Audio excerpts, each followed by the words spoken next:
আপনারা দেখতে পাচ্ছেন আজকে 16তম আমাদের যে জয়েন্ট মুভমেন্ট কমিটি 10,323-এর যে গণঅবস্থান, সেই গণঅবস্থানকে সংহতি জানিয়ে দিই আমাদের ছেলেমেয়েরা, আমাদের কচিকাঁচা শিশুরা আজকের এই গণঅবস্থানে সামিল হয়েছেন। গণঅবস্থানে ওরা একটাই দাবি করছেন, সরকার যাতে অবিলম্বে আমার আমার বাবার চাকরিটা দিয়ে দেওয়া হয়, না হলে আমার ভবিষ্যৎ কি হবে, আমার লেখাপড়ার দায়িত্ব কে নেবে, আমার মা বাবার কোনো অপরাধ নেই, তারপরও বিনা দোষে কেন চাকরি চলে গেল।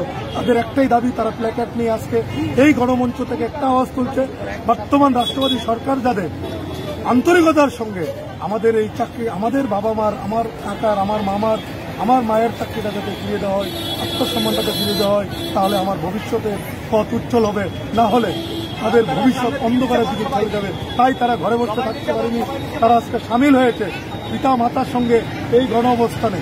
ছোট ছোট শিশু, 2 বছরের শিশু, 3 বছরের শিশু, কচিকাঁচা শিশুরাও বুঝতে পেরেছে কি আত্মনাদ, চাকরি হারানোর কি বেদনা, সেটা আজকে উপলব্ধি করতে পেরেছে। তাই তারা ঘরে বসে আর থাকতে পারছে না।